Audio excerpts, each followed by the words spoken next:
Get ready to listen, learn, and earn CE hours. This podcast features content from an accredited CE activity provided by Calibri Healthcare. Visit elitelearning.com/podcasts for accreditation and disclosure statements and instructions on how you may be able to earn CE credits. Welcome to our podcast series, Whistleblowing in Healthcare, Do We Have Legal Protections? This is Dr. Candace Pierce with Elite Learning by Calibri Healthcare, and you are listening to our Elite Learning podcast, where we share the most up-to-date education for healthcare professionals. Joining me to walk us through this legal topic is one of our legal experts, Dr. Jane Stowe. Jay, thank you for joining us for this topic. Great, Candace. I appreciate your invitation, and I'm excited to be here today.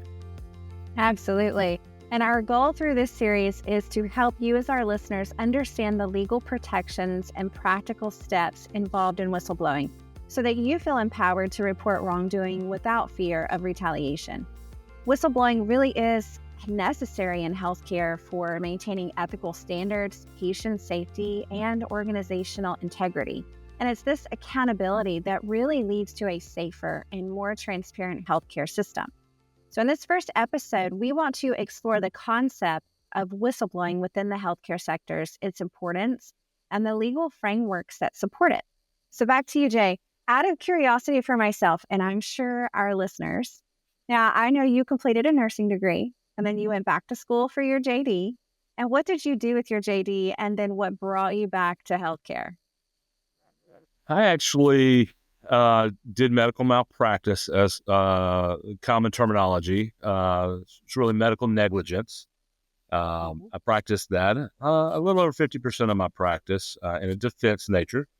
We represented a hospital in the town we were, and therefore we represented many of the physicians and nurses and all the entities within that hospital. We also represented standalone physicians, dentists, pharmacists.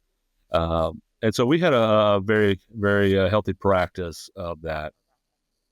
For me personally, moving from the legal world back into the medical world, I wanted a little more hands-on. I missed the hands-on approach of changing lives. You can change lives greatly in the legal world. But I guess I wanted a little bit more faster pace and hands-on in a real-life scenario. Right. And really enjoyed that move. And fortunately, I was able to do that successfully. Which one's harder? Wow, that's a great question. Medicine, especially with my area where I practice in emergency medicine, is pretty prescriptive. It's kind of black and white. If you have X lab value, you're going to do Y treatment. Legal world, it's a lot of shades of gray. And what you have to do is you go and you basically argue prior precedent, prior decisions and laws, and hope you can convince the judge and the jury that your shade of gray is better than the other team's shade of gray. Well, do we have gray with whistleblowing? You really do. The concept of whistleblowing, especially in healthcare, is not very gray. It's pretty simple. If you want to make a difference and improve a process and tell somebody in an authoritative position that can help you make that change, that theoretically is whistleblowing. You're shedding a light on an issue that needs to be fixed, corrected, or improved. In a more complex nature, we have federal laws that kind of govern massive whistleblowing. There's statute of limitations in there. There are a lot of different nuances. But for the average, and I will say nurse, bedside nurse in a hospital, average phlebotomist in a hospital, radiology technician, you have an opportunity. There's someone in your institution, more than likely, that in a quality department, perhaps, that wants to hear your concern and wants to improve outcomes. So it can be as simple as telling someone that can help you make a change, or it can be quite cumbersome filing a federal complaint, and it's a long road when you do that. Not necessarily a bad thing, just a long road. Why do we say whistleblowing is important in healthcare? Whistleblowing across the continuum of any company kind of shares the same benefit as whistleblowing in healthcare. Whistleblowing is raising a concern, right? When you feel something's off or you feel something's wrong. When we report waste, fraud, abuse, corruption, or there's a public health or safety risk, those are the things that we would report in a whistleblowing action. And that really kind of spans the gamut. It just hits home a little closer when you talk about the health and safety of people, because when you're in healthcare, that's really what you're going after. That's your primary goal. So anytime you have one of those issues, that can be the basis of a whistleblowing complaint. So when you hear the term whistleblowing, is it the same as if I just saw something on my unit and I go report it to my director to say, hey, I saw this happening. Could you look into it? Or is when the term, because I've always thought, you hear on TV, on the news, whistleblowing and these people, and then they had to leave the country. And then I've always thought whistleblowing was something big. Like I've reported something really big that, could get a lot of people in trouble. So that's a great question, because so little is known about it. And one of the reasons is this: when you work for a company, whether it's a small dental office, whether you work for individual family practitioner, family practice medical clinic, or whether you work for a 500-bed hospital, when you realize something is wrong and you report that issue, there's going to be consequences, right? Like, Right. Are you worried about what your boss is going to do? Are you going to get extra scrutiny? Are you going to lose your job? What is going to happen? In a hospital setting, you generally have a lot more, it's a lot easier, right? It's a lot easier. But the reality is you're making a complaint about a concern. You can do that in your job setting. But when you do a whistleblower complaint, you can't be anonymous. Okay. You can't be anonymous. So when you do a whistleblower complaint, you're out there. If it's a big complaint and you draw the ire of a federal investigation, OSHA comes in and investigates your complaint, you're going to be in the news, right? You may be in literature, papers. You may be on a website, federal website. You may be on a whistleblower podcast, for example. So there are repercussions, but the concept of reporting an issue and trying to make it better is actually the same. It's just a different path with different consequences. So I was doing some research for before we met today, and there were two studies, or really two statistics that I was looking at regarding whistleblowing in healthcare. And I saw that some studies suggest up to 250,000 patient deaths occur annually due to medical errors, many of which could potentially have been prevented through effective whistleblowing. And the other one I saw was that approximately 1 in 10 patient safety incidences involve preventable medical errors that could have been addressed through early reporting. I think that's right. I think, you go back to medicine is an art, not a science. A lot of times you have to kind of use your best judgment, your best educated guess, see what happens. But we also have a lot of additional strains on the practice of medicine today in healthcare. No matter what form of healthcare you're in, you're expected to do more with less today. And oftentimes people cut corners. I'll give you an example of a scenario where that is quite applicable. So working in an emergency department, we had a group of emergency physicians. They're an independent contracting group with the hospital. And they realized through their billing that they did not get paid to insert central lines. So we have a patient that we're coding. We start some very strong medications that are very well known to destroy veins, can cause major issues, right? So they would call the hospitalist and let them know that they're on these medications. Well, we started seeing a trend where the physicians weren't putting in central lines. And then we had all this extravasation, and multiple people were losing limbs due to the severity of the extravasation. Yes. And it stemmed from not knowing, let me rephrase that. They knew that these medications could cause an issue, but it was time. They didn't want to spend their time to do something that they weren't getting reimbursed for. So, they complained to the hospital staff did multiple times because, you code a patient with one in because you got these powerful drugs. Complained to the hospital didn't do anything about it. Come to find out, the hospital tried. They just didn't have traction with the physician group, didn't have upper level senior management support to enforce this activity. So when that didn't happen, they filed a whistleblower suit with OSHA about public safety. And it got investigated, and there were some major repercussions. But, the individual that eventually filed the complaint had a rough go of it because they were known. In the hospital, it's usually anonymous, but it's an example of how you can use whistleblowing to protect individuals' lives.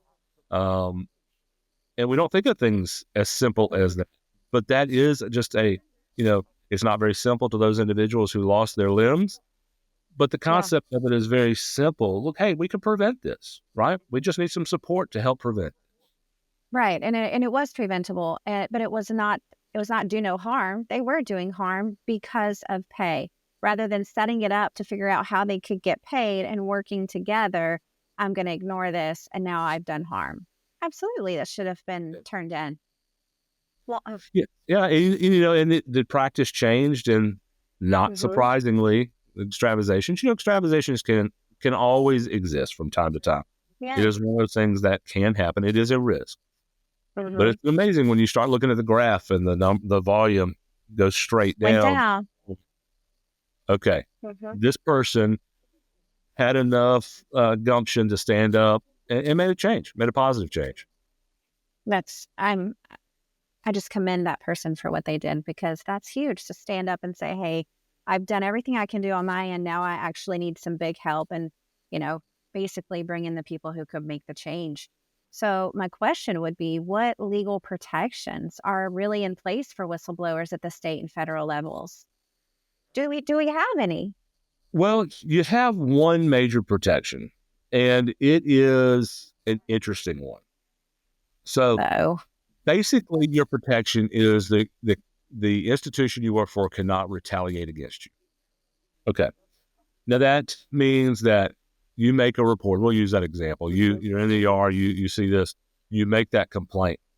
Now, you have to understand that if you make a federal complaint, your employer is not going to be real thrilled, right? You're now inviting federal entities, and then pursuant, the state's going to come on their coattails, and they're going to do a lot of investigations because they don't like to be caught off guard and not know.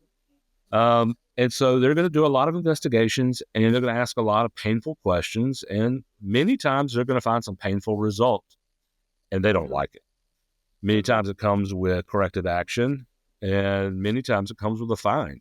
And so your employer really doesn't like to get fined. So retaliation is kind of the buzzword. Now, retaliation is a lot of things. Obviously being fired is kind of the red flag, the one that stands out. But things like being passed over for promotion, not being offered overtime, not being allowed choice assignment. When it comes to, say, for example, a nurse, we're going to give you new patients every day you come, right? So you're on the floor, so you're on med surg. We're going to give you new patients, 6 new patients every day. You're going to get all the discharges and admits, basically making your life harder. It's retaliation. Now, the truth of the matter is there are federal laws here, but you're more than likely going to get fired. Okay. Mm-hmm. Because the worst case scenario is the hospital understands very quickly the amount of money they're already at risk for losing or being penalized. Your employment lawsuit is not really that important to them. So you're going to get fired. And the reason is they want to make it painful. Okay. Mm-hmm. And you can file a retaliation claim, and you can go through the system, and you can go through the legal actions, and you more than likely will get your job back, maybe 6 months down the road. Do you need a paycheck in 6 months? How much income does your family have? Mm-hmm. And so it brings up these questions where, right or wrong, what do I do?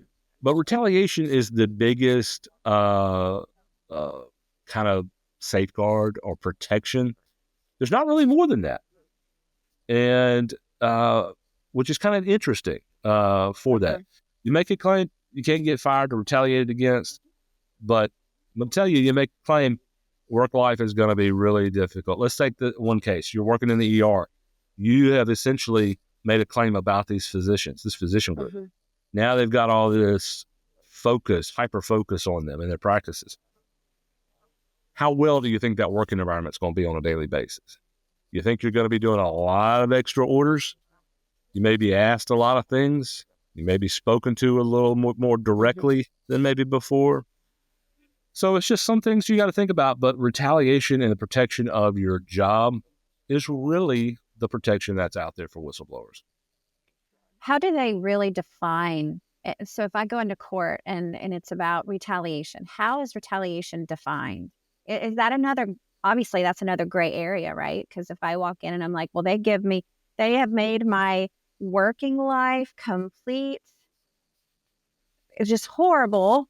And I mean, if I walk in there with that and I have all these examples, but does it fit under that retaliation definition? So what they do is they take a look and they kind of define it as an adverse action. So did something adversely occur in your employment? And it could be, there's very broad kind of examples.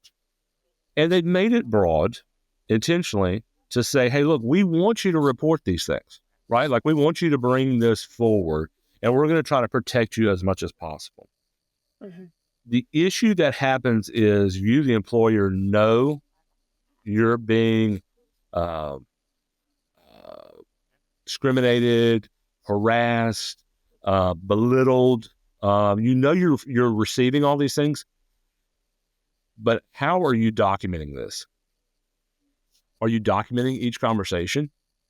You know, and it's very difficult. It's very difficult, right? Like if you are an RN in a hospital on day one, and day 100 you're still an RN, nobody's messed with your schedule. You still have the same rotating schedule. You still have the same patient load. How do you document that your coworkers are afraid to talk to you now? How do you document that the physicians that round don't really call you back? They do, but they may wait 3 or 4 hours to the end of your shift, and now you can't leave timely, right? And you got kids, and they know that, and you've got to go pick them up, and you can't leave timely to go pick them up. It causes issues with the school. So it's very, very difficult to know those things. You know, some of the things you just have to document, and a lot of it is documenting your experience and then filing a retaliatory grievance. But again, now once you file that grievance, they've got to go in and investigate. So how long is that investigation going to take before a ruling is made? And then the practice is your work changes. So, you know, it very much drags things out. And you just have to be a very strong person. You have to be a very, very strong person to make a major complaint, because there are ramifications, and it's difficult. You know, having seen this and having bear witness to what it can do, you know, I don't fault people for not bringing things up. It can change your life. It can change your family's life. it can impact you. I want people to, right, for health and safety and changing patients' outcomes. It also can change your family's situation. So it's very, very difficult, but documentation is the key. And then you've got to be convincing in court, which is why you really, in this whole thing, if you actually do a formal whistleblowing complaint, you really need to hire legal counsel to guide you through that. Now, I know that on the news a few times we've heard about the Whistleblower Protection Act. Does that apply to healthcare professionals? It does. It does. And that is the retaliation, termination, or changing some aspect of your employment. It absolutely applies to healthcare. It almost, and I know that we're not talking about psych here, but kind of what you're describing to me almost seems like as an organization, the organization as a whole says, I don't want to take responsibility for what I have been doing to hurt others that has been unethical or immoral. And now you have turned me in. So now I'm in trouble and it's your fault. So I'm going to come after you to make myself feel better, even though I was the one that was in the wrong the entire time. Absolutely. Absolutely. It's almost, you can see some 5-year-olds having that kind of fight back and forth and trying to explain, well, they did this, and so I did this. And it's because of the scrutiny that's brought on, and it's because some of the fines can be incredible amounts of money. And it's fear. It's fear of what's going to happen. Hospitals, and I pick on hospitals, but hospitals by and large have a 1% to 3% operating margin. And for the average individual, what that means is if they bring in $100 million a year, right? They bill patients, all the services, $100 million. And most hospitals are multiples of that, okay? But let's say $100 million. Their profit is 1 to 3 million on average. It is very hard to operate a business with such small profit margins. If your air conditioner of your hospital goes out, you're out $10 million. That's an air conditioner. We're not talking about broken equipment. You need that in the South. Things, what about buying extra linen? What about buying trash? We haven't even gotten to that part yet. So, it's a very, very difficult business. That's why you don't see new hospitals being built by and large. There are in certain areas, and there's a lot of nuances there, but by and large, you don't really see new ones being built. You see old ones being refurbished because it's not the best business model. So one of these cases can really affect that. Now, can you provide some examples where whistleblowing was successful in making changes to care? There's a lot of different examples. There's quite a few medications that through the years have been marketed for different uses that they weren't approved for FDA. Drug companies submit their research to FDA, and they'll say, okay, we approve it for X, Y, and Z reasons. Salesmen go out at the direction of the company, and they have these off-label uses, and they start marketing it, and bad things happen. A prime example is, hey, this medication is approved for anybody 18 and above or 12 and above, and they market it and they give it to 6-year-olds. Bad things happen to 6-year-olds. They didn't test it on 6-year-olds, right? That's why the FDA didn't approve it on anybody less than 18 or anybody less than 12, for example. So that can be definitely a large fine there. You have patients, a very common one relates to billing. Okay. We had a very large, I live in Alabama. We had a very large healthcare company, Health South, that was in Alabama, founded in Alabama, and was rehabilitory hospitals. They did a number of things. They ended up billing. So in all their hospitals, they had, you can bill as an individual physical therapy or as a group. And as you can imagine, group settings are billed less, right? Because it's one therapist spread out, say, 10 patients. And I'm making the number up. Versus one-on-one. Well, they switched and they billed the group therapy as individual. So they got a higher rate. Higher rate allowed them to show a more positive bottom line, which allowed them to borrow money at a better rate to expand their business. And so there was a lot of fraudulent activity there. And so that was called out. And because at the end of the day, they were overcharging Medicare, Medicaid, higher rates. You have referral schemes where doctors will, hospitals, for example, and this has been curbed a lot, but hospitals would say, hey, we have a radiology suite here at the hospital. And at the end of the year, they'll have it defined. Every time you send somebody for an MRI or a CAT scan or ultrasound or X-ray, you get a tick, and at the end of the year, you get a nice bonus based on how much you referred there. Well, that's fraud, okay? And so there's a lot of those things. Healthcare systems have been hit numerous times. Pharmaceutical companies have been hit. There were, from a healthcare patient perspective, there have been doctors who are unscrupulous that have realized, I can, and there's been several oncologists that have said, you know what, I can diagnose somebody with cancer. They won't know, and I can prescribe these treatments that are tens and $20,000 and $30,000 treatments, and they've never had cancer. And some of those things are brought to light, and it's a crime. It's a crime. Mm-hmm.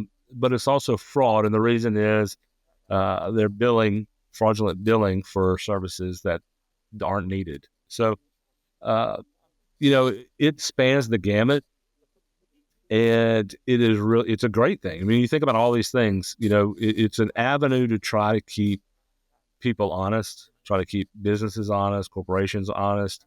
But there's big money at play. If you win one of these lawsuits, theoretically, you're supposed to win anywhere from 10 to 30%, whatever monetary fine or remuneration occurred as the individual whistleblower. Very hard to get that money. They tout it as, oh, look, the individual got X, Y, and Z. But it's another reason why you need an attorney is at the end of the day, they say you get 10 to 30%. Who decides who gets the 10? Whether you get 10 or whether you get 30. And that could be tens of millions of dollars of difference, right? Mm-hmm. So at the end of the day, you're probably going to have to end up suing to get your actual monetary recovery for that. So a lot of nuances. It's complicated. It is not a simple issue of, hey, I'm going to state an issue out there, and then all of a sudden, everybody else is going to take care of it. It's a long issue. It can take years to resolve, and it's difficult. It's difficult to go through. So there are some positive. I thought I heard just now there could be a positive for the whistleblower, not necessarily all negative. It just might take a while to get to the positive piece of it. Right. So in the original example, and you'd have to go and litigate this to see what the actual outcome would be. In the original example that I mentioned that ER physicians, the individual that whistleblew on this practice did not bring in the fact that the hospitalists were inserting the central lines and billing for that. If CMS got in there, or OSHA, when they did their investigation and brought in CMS, because you have to report it to CMS, said, hey, we shouldn't have paid all of those hospitalists for inserting this. And I'm going to say a flat rate. Okay, here's, $250 for every insertion. We shouldn't have paid your hospital $2 million over the course of the last 10 years on inserting these, because your emergency physicians should have. Had they made that complaint, would the whistleblower now be entitled to, if OSHA decided, hey, I want that $2 million back? Maybe plus interest, because it's been over 10 years. So let's say there's a penalty too. Let's say it's a nice round $5 million figure. If that's the case, and if they brought that up, you'd be entitled, $500,000, maybe, but they didn't bring that up, and the government's not going to voluntarily tell you, oh, hey, hang on there. We want to pay you some money. Not going to do. Yeah. So that's another reason why you want to get an attorney involved for you. But at the same time, it's you're going to go through some things. You're going to go through some very, very large amount of scrutiny, and you may need that payday at the end to make up for maybe lost earnings that you will have gone through. And that's really good to know, because that is, like you said, probably not going to be shared. Hopefully you can find an attorney that will wait until the end of that payday if you were going to go through something like this. But we are at the end of our time for this first episode. Thank you so much, listeners, for joining us for this first episode of Whistleblowing in Healthcare. Do we have legal protections? Hopefully you have a bit of a better understanding of what whistleblowing actually entails and some of those legal safeguards that are in place. Check out episode 2, where Jay and I will take time to discuss Jay will be filling us in on the practical steps and the best practices for whistleblowing in healthcare. This podcast featured content from an accredited CE activity provided by Calibri Healthcare. Visit elitelearning.com/podcasts for accreditation and disclosure statements and instructions on how you may be able to earn CE credits. Take your learning to the next level by subscribing to more podcasts on compelling healthcare topics.